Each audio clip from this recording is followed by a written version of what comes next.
જી યુવરાજસિંહ, આજે જે અકસ્માત થયું છે ખેડી પાસે, જી આ વિષયને લઈ અમારા 10 થી 15 દિવસ પહેલા લાઈવ કરવામાં આવ્યું હતું. જી જે આ સુતેલું જે આ તંત્ર છે, જે નેશનલ હાઈવે એને આપણે એટલો ટેક્સ ચૂકવીએ છીએ, ટોલગેટ ચૂકવીએ છીએ, તેમ છતાં ત્રણ જિંદગી હોમાઈ જતી હોય. આના સિવાય અનેક અકસ્માતો થાય છે. આ બધા વિષયને લઈ તમે ખેડોઈમાં રહ્યો છો, અંજાર તાલુકા પંચાયતના વિપક્ષી નેતા છો, તમે શું વિચારી રહ્યા છો આ બધાને વિષયને લઈ? નીરવભાઈ, એટલી દયનીય સ્થિતિ છે અમારી સ્થાનિકોને સાહેબ. હવે અમારે કોને જઈને રજૂઆત કરવી એ નથી સમજાતું.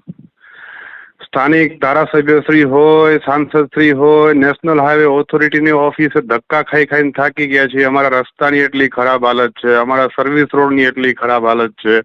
જેટલા ગામડાઓમાં જ્યાં ઓવરબ્રિજ આવે છે ત્યાં લાઇટની વ્યવસ્થા નથી. અને સૌથી મોટી સમસ્યા સાહેબ, આ રોડ ઉપર ડાબાઓમાં નશીલા પદાર્થોનું વેચાણ. જે મોટી મોટી ટ્રક ચાલકો છે એ બધા નશાઓ કરી અને ગાડીઓ ચલાવે છે. આ એક્સિડન્ટની ઘટનાઓ અમારા માટે હવે રોજબરોજની સામાન્ય ઘટના બની ગઈ છે. એકાત્રે અમારે એક્સિડન્ટ હોય, એકાત્રે અમારે ટ્રાફિક જામ હોય. આ બાબતે સાહેબ 23/8/2023 મેં નીતિન ગડકરીજીને પત્ર લખીને જણાવ્યું કે અમારા રસ્તાની આટલી ખરાબ હાલત છે, દર ચોમાસે આટલી હાલત થાય છે, રસ્તાનું કામ નબળું થયું છે. અમારા 6 કિલોમીટરનો ખેડોઈનો જે સ્ટ્રેચ છે એ 6 કિલોમીટરના સ્ટ્રેચનું માટીકામ જ્યારે થયું હતું ત્યારથી હું જાણ કરતો આવું છું કે આ નબળું થઈ રહ્યું છે, આ બેસી જશે. અત્યારે એટલી ખરાબ હાલત છે સાહેબ, સામાન્ય બાઇક ચાલકોને આએ દિન મૃત્યુ અકસ્માત. આ ઘટના બહુ સામાન્ય થઈ ગઈ છે. અમે એટલા કંટાળ્યા છીએ, હવે સમજાતું નથી કે આ કયો રસ્તો અમારે અપનાવો. કોઈ વ્યક્તિને તકલીફ હોય તો ઓથોરિટી પાસે જાય. અમે નેશનલ હાઈવે ઓથોરિટીને લેખિત, મૌખિક, ગ્રામજનો દ્વારા, ટ્રાન્સપોર્ટ એસોસિએશનો દ્વારા, સ્થાનિક સંસ્થાઓ દ્વારા અનેક રજૂઆતો કરી છે, પણ છતાં એ લોકોને કઈ ખબર, કઈ ફેર નથી પડતો. મંત્રી સુધી નીતિન ગડકરીજીને અમે પત્ર લખતા હોય, મેલ કરતા હોય, અને જો કઈ નિવેડો ના આવતો તો હવે સમજાતું નથી કે અમારે જવું કોની પાસે સાહેબ. અને અમારી પાસે કોઈ બીજો રસ્તો નથી, ઓપ્શન નથી. જી, સ્થાનિકોને આવવા જવા માટે તમે મુન્દ્રાથી અંજાર સુધી કોઈ બીજો રસ્તો નથી કે અમે ત્યાંથી જઈ શકીએ. અમારા બાળકો સાહેબ, મારા ખુદના દીકરી સ્કૂલમાં ભણે છે, એની સ્કૂલ બસ જ્યાં સુધી અમારા બાળકો ઘરે ન પહોંચે અમારો તાળવે જીવ ચોટેલો હોય છે. અમારા કામ કરવા જતા જેટલા લોકો રોજબરોજ આ રસ્તાનો ઉપયોગ કરે છે, સાંજે ઘરે ના આવી જાય ત્યાં સુધી અમને સાહેબ શાંતિનો રોટલો નથી ભાવતો. જી બાપુ, એક પ્રશ્ન લઈ લઈશું.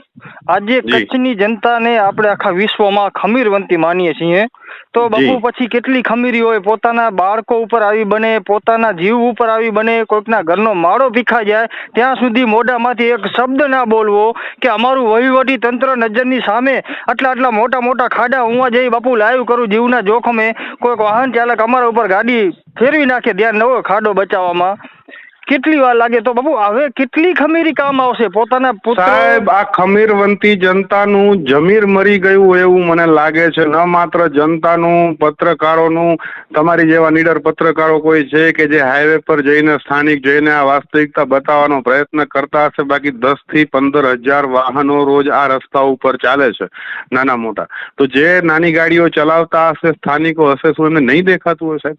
આટલી તકલીફ હોવા છતાંય આ તકલીફોને ભોગવી લેવી, હું એમ માનું છું કે તંત્રને સરકારનો વાંક પછી કાઢવો જોઈએ. નાગરિક તરીકે પહેલી ફરજ ને પહેલો વાંક છે એ જનતાનો છે. જનતા જાગૃત નથી કે રજૂઆત કરતી નથી, કોઈ આંદોલન કરતી. અને જ્યારે જેના ઉપર આવે છે ને સાહેબ, જે ઘરના વ્યક્તિઓએ પોતાના સ્વજનો ગુમાવવા પડે છે એ લોકોને સમજાય છે. બાકી હું એમ માનું છું કે આમાં ખમીર નહીં, જમીર મરી ગયું છે. આપણે સંવેદનશીલ થઈ ગયા છીએ. મને એવું લાગે છે કે આપણી સંવેદનાઓ મરી ગઈ છે સાહેબ. એ બાપુ, ખાસ કરી એટલા આપણે રોજ વાંચતા હોઈએ છીએ કે અત્યારે તો 3 માસૂમ કુમડા જેવા વયના છોકરા અત્યારે જુવાની, હમણાં અઠવાડિયા પહેલા એક છોકરાના એમાં લગ્ન થયા છે અંજારમાં, મને એવી જાણકારી મળી રહી છે બાપુ. જી. હવે બાપુ એના ઘરનું તો અત્યારે શું પરિસ્થિતિ હશે? એમના અત્યારે જે મેં દ્રશ્યો સામે આવ્યા કે આવું ભયંકર અકસ્માત થયું છે, આપણે દ્રશ્યો કોઈ જોઈ નથી શકતા. એ ટ્રકનો ડ્રાઈવર સાહેબ પકડાયો, સ્થાનિકો દ્વારા એનો વિડીયો બનાવવામાં આવ્યો છે, જે મેં ફેસબુક પર પણ પોસ્ટ કર્યો છે. વ્યક્તિ ટ્રક ડ્રાઈવર નશામાં છે અને ખુદ સ્વીકારે છે કે મેં ગાંજાનો નશો કર્યો છે અને સામખિયારીથી ગાંજો મેં લીધેલો છે. ખરેખર તો એ દારૂના નશામાં પણ છે, એની તપાસ થવી જોઈએ. અને આ માત્ર સામખિયાળી કે કોઈ એક ડાબાની વાત નથી. કચ્છની અંદર એન્ટર થાવ તમે ત્યાંથી લઈ અને પૂરું થાય ત્યાં સુધી મુન્દ્રા સુધી તમામ ડાબાઓમાં તમામ પ્રકારના નશાઓ વેચાય છે સાહેબ. દારૂ ખુલ્લેઆમ વેચાય છે, ગાંજો, ચરસ, ડ્રગ્સ તમને જોઈએ એ હોટલમાંથી મળી જાય છે. આની માટે પહેલી જવાબદારી છે પોલીસ તંત્રની. આવા તમામ ધાબાઓ ઉપર સઘન ચેકિંગ થવું જોઈએ. આવા નશાઓને મળતા પદાર્થો ઉપર નિયંત્રણ લાવવું જોઈએ. અને ટ્રાફિક નિયમન હું તમને કહું, જે નશાઓ કરીને ગાડીઓ ચલાવતા હોય અને બીજી જિંદગીની પરવા ન હોય, જેને પોતાની જિંદગીની પરવા ન હોય અને અન્યોની પરવા ન હોય, આજે આ ત્રણ ઘરના દીપક બુજાઈ ગયા, એના બાળકો રાહ જોતા હશે કે મારા પિતા આવશે. એક ટ્રક ડ્રાઈવરના વાંકે એ લોકોએ પોતાની જિંદગી ગુમાવી છે. અને આ રોજની ઘટના છે સાહેબ. અકસ્માત તો રોજ થતા હોય છે. આ તમે કંડલાથી મુન્દ્રા સુધી આ હાઈવેમાં, કારણ કે રસ્તાની હાલત આપે હમણાં લાઈવ કર્યું હતું, જુઓ તમે, કોઈ એક 100 મીટરનો કે 50 મીટરનો સ્ટ્રેચ એવો બતાવો કે જ્યાં ખાડો ન હોય. અને આ ખાડાનું પેચવર્ક ટાઈમ ટુ ટાઈમ થવું જોઈએ. આ લોકો જ્યાં ખાડા થયા છે ત્યાં માત્ર માટી નાખીને સંતોષ માની લે છે. હવે આ ઓવરલોડ વાહનો ચાલતા હોય 24 કલાકમાં એ ખાડાઓની હાલત પાછી એને હોય છે. જી, તો બાપુ હવે આ વસ્તુનું સમાધાન શું? અત્યારે 3 બાળકોની જિંદગી હોમાઈ ગઈ, બરાબર. હમણાં કાલે અત્યારે આ કચ્છ માટે કે ગુજરાત માટે ખૂબ મોટી આપણે સમાચાર કહેવાય કે બ્રેકિંગ ન્યૂઝ કહેવાય. બ્રેકિંગ ન્યૂઝની જેમ લોકો બધા જોશે, પછી કાલે ભૂલી જશે, કાલે પાછો એમનો વારો આવશે. એટલે શું આ જે સાયકલ હાલી રહી છે અત્યારે, શું આ અવિરતપણે આમને હાલી કરશે? કોઈને કઈ પડી નથી? કોઈ મને નથી લાગતું. હું નિરાશ છું એ બાબતે, કારણ કે સ્થાનિકોએ જનતામાં એક ભાવ જાગવો જોઈએ. આજે 3 ઘરના દીપક બુજાણા છે. આવી ઘટનાઓ ન માત્ર આ હાઈવે ઉપર દરેક જગ્યાએ થઈ રહી છે. ક્યાંક ને ક્યાંક માનો કે ચાલો નાગરિક તરીકે આપણે હેલ્મેટ નથી પહેરતા, આપણે ટ્રાફિક નિયમનનું પાલન નથી, આપણો વાંક હશે, પણ આ યમરાજો જે રોડ ઉપર જીવતા યમરાજો દોડી રહ્યા છે, એની માટે તો તંત્ર જવાબદાર છે સાહેબ. આપણે આમને આમ જોતા રહેવાનું છે. કચ્છનો વિકાસ એક તરફ થતો આવે, કચ્છની ગૌચર વેચાતી આવે, કચ્છની સરકારી પડતર વેચાતી આવે, કચ્છના ખનીજો વેચાતા આવે, અને હવે આ કચ્છની માનવ જિંદગી હોમાઈ રહી છે એટલે કચ્છનો માણસ પણ વેચાતો આવે. આપણે આપણા ભોગે આ કચ્છના વિકાસનો, કચ્છનો જેને કહેવાય વિકાસ થયો છે, આપણા ભોગે આપણે જોવાનું છે. અને આવનારી પેઢીને ગંદુ પર્યાવરણ, ગંદા રસ્તાઓ, આવા એક્સિડન્ટ, આવા જીવના જોખમે રહેવાનું આપીને જવાના છીએ, આવું મને લાગે છે સાહેબ. જી બાપુ, અંતિમ પ્રશ્ન બાજુ જઈશ.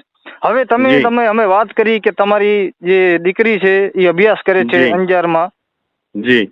તો બાપુ આપણે હવે શું આપણા બાળકોને રોડ ઉપર નહીં મૂકવાના, કે આ પોલીસ વિભાગ ક્યારે જાગશે કે ખબર નહીં? આ હર્ષ સંઘવીની કેવી સરકાર છે ને હર્ષ સંઘવી પોતાના મનને શું સમજી રહ્યા છે કે પોતાના ખાતાને એક શબ્દ નથી કહી શકતા, તમારા છોરાઓ ભલે મરે, ગમે તે થાય, તો બાપુ આનો ઇલાજ શું? પોતાના જે સંતાનો છે એને ઘરમાં બેસાડી દેવાના, બહાર નહીં નીકળવાના? આનો શું ઇલાજ એ જ અમે કહીએ છીએ. હવે તંત્ર પાસે કહું તો છું કે સામાન્ય વ્યક્તિ તરીકે આપણે તંત્ર પાસે રજૂઆત કરી, આવેદનો, નિવેદનો, 2 હાથ જોડીએ. અરે બાપુ, હું લગભગ છેલ્લા 12 મહિનાથી હું ટોલ નાકે જઈને લાઈવ કરું છું. નો ટોલ નો ટેક્સ. જી, મને ખ્યાલ છે. આપ જેવા પત્રકારો જે છે એ આ વાતને ઉપાડતા હોય, પણ આ તંત્ર નિંબર બની ગયું છે. આમને કઈ ફરક જ નથી પડતો. હા, હમણાં પ્રધાનમંત્રી આવવાના હોય કે હર્ષ સંઘવી આ રોડ ઉપરથી ગુજરવાના હોય તો રોડ છે ને એકદમ ચકાચક બની જશે, પણ સ્થાનિકોને, સામાન્ય નાગરિકો માટે કઈ નથી થતું. તો એક જ વસ્તુ થઈ ને કે પબ્લિકે કર્યું, પબ્લિક ભોગવે. હવે નથી સમજતી પબ્લિક કોઈ રીતે. પોતાના સંતાનો સુધી પ્રશ્ન આવી જાય અને સહન કરવાની તાકાત હોતી હોય તો આમાં સમજવાનું શું? હવે અમે પ્રયત્ન કરી રહ્યા છીએ નીરવભાઈ. હજી આપના માધ્યમથી જણાવવા માંગુ છું કે મેં ગઈકાલે જ હજી એક પત્ર પ્રોજેક્ટ ડાયરેક્ટરને, નીતિન ગડકરીજીને, અને એ વિભાગના 30 અલગ સચિવ, અંગત સચિવોને મેં મેલ કરેલો છે ગઈકાલે, અને અલ્ટિમેટમ આપ્યું છે કે આવતી 10 સપ્ટેમ્બર સુધીના અમારા રસ્તાનું નિરાકરણ કરવામાં આવે, અન્યથા અમે સ્થાનિકો દ્વારા રસ્તા રોકો અને ધરણા કાર્યક્રમ કરવામાં આવશે. જોઈએ છીએ કે જનતા કેટલો સાથ આપે છે, જનતાને કેટલી ચિંતા છે, અને હું આશા રાખું છું કે સ્થાનિકોને નડતો પ્રશ્ન છે એટલે સ્થાનિકો, અમારા ગામના, આસપાસના ગામના તમામ લોકો આ બાબતે અમારી સાથ આપશે, જોડાશે. આપને પણ આહવાન કરું છું, આપના માધ્યમથી જણાવજો, કારણ કે આ બહુ અગત્યનો પ્રશ્ન બની ગયો છે. આએ દિન એક્સિડન્ટ, આએ દિન ટ્રાફિક જામ, આ જીવ તાળવે જીવ રાખીને ક્યાં સુધી જીવશું? જી, આભાર બાપુ. ભલે, આભાર સાહેબ.